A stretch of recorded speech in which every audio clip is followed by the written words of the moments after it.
All right. So today, yeah.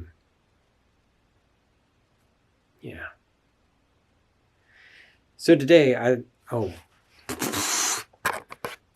microphone is on the camera. It's not plugged in. Sorry about the sound buzz, Josh.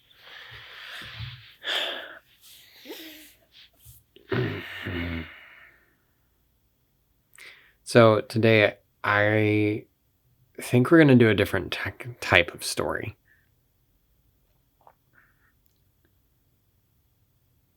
So today, I think we're going to do a different type of story.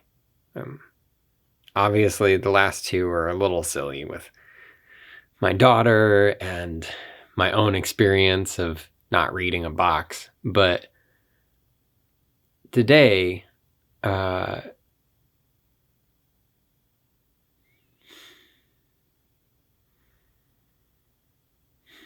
but today I want to share a little bit more about my story, and specifically the part of my story that formed me and made me want to encourage others.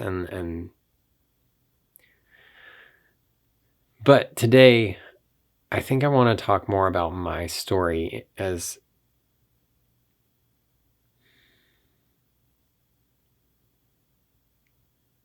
so obviously the last two stories that we've gone through have been a little bit more silly, right? Like my daughter and her wants and desires, and then also right before that, me and my inability to read a box. I mean, yeah. So the last two stories that we've kind of gone through have been a little bit more silly, designed to talk about a specific point. And today, I think I'm just going to share a story with you about my personal journey, and one of them that shaped how I view the world differently now. So when I was in college, I was the super big extrovert. I was the one that talked to everybody, made friends with everybody. Anybody that I possibly could connect with, I tried. And that was fun. That was great. There was a lot of people that I cared about, and a lot of people I got to know really, really well. And it also meant that I had like zero time for anything else, but somehow I forced myself to have time for other things. I was the one that decided that 3 hours of sleep on average was like a good idea for some reason. And so that's kind of how I survived through the 3 years of college that I did. But at the end of it, there was some stuff that went down between some very, very close friends of mine. And all of a sudden, I went off to do an internship in Alaska, which is another really cool story that we'll hit a different day.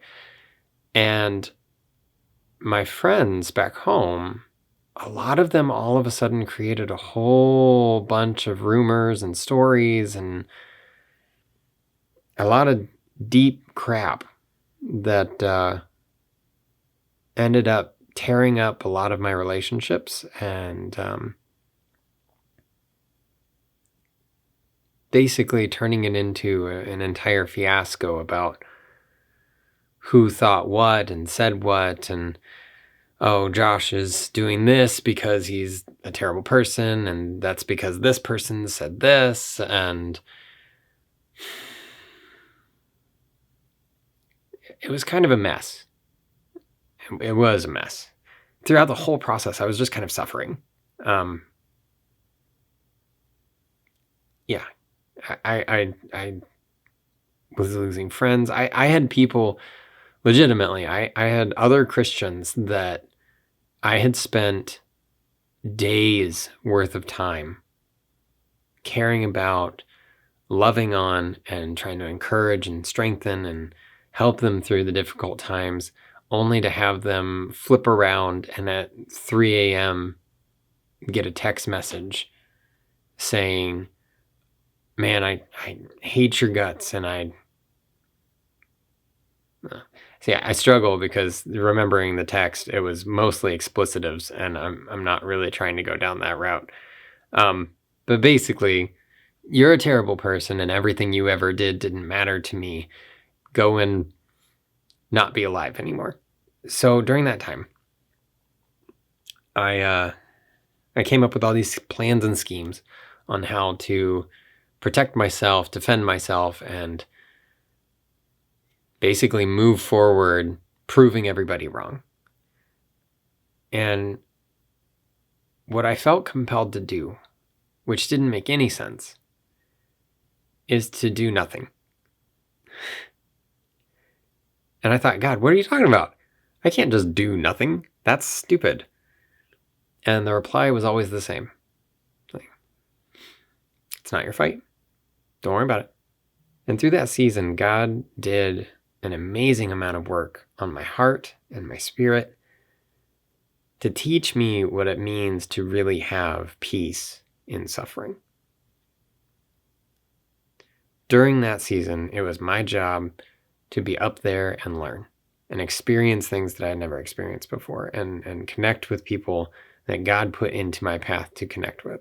And it led to some amazing things, like suddenly going down to Colombia for a mission training camp. Like, never would have done that if I hadn't gone to Alaska and connected with the people that I connected with. But I likely also wouldn't have done that if I still connected with that person, but was so focused on other stuff happening back home that I didn't spend the time to see what God was doing with the relationships in front of me. I kept receiving texts from people, some of which were throwing hatred at me and spewing violence, and others were texting me as dear, close friends, simply asking, can we really trust you? And I'm honestly not sure which one hurt more, but all of them made me want so badly to fight more and more and more. And when God kept saying no, I felt broken. I felt lost. I felt invalidated, that I didn't matter. And God was saying that I don't even need to be defended. Like, I don't even deserve to have some sort of, I don't know, lawyer present. I felt unrepresented. But feeling true and being true are very different. And looking back on it now, I can realize that that peace through suffering actually led me to have some amazingly beautiful moments later. I was able to witness to one of my friends who experienced a lot of those rumors and just kind of isolated himself away from me. I was able to witness to him about that experience and be able to talk to him about how it changed me and how the pain actually led to really good things in my life and heart change for me. And that ended up leading him to start a new relationship with me, and we were able to reconnect. One of the people who is most central to the rumors and deepest into some of the problems with my relationships, she and I ended up having a moment where we actually met in person, sat down, and had a redemptive conversation. And that led to an open friendship even now. So some of the things that started all of the rumors and started all of the pain cycle ended up being redeemed through God giving me peace in the situation and letting it happen. There are people that are in my life, and the way that they are in my life is radically different because God gave me peace to let Him deal with the situation, even when I felt like I could. So for me, my story, my pain and my suffering led to some of the most beautiful stories that I have of redemption and love. It felt like hell and high water to get there.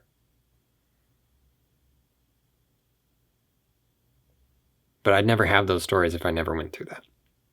I'd never noticed such a unique element of God's redemptive power if I hadn't gone through that. So whatever your suffering is, whatever your season of pain may be, don't forget the truth. Because it doesn't change. It doesn't shift just because things get tough.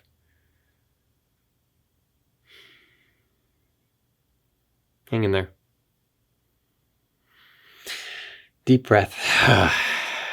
Thanks for bearing with me on a heavy story. Plenty more stories, plenty more chats to come. Not all of them are this heavy, but I thought this one was a good one to share with you so that you can understand a little bit of where I'm coming from. So, thanks.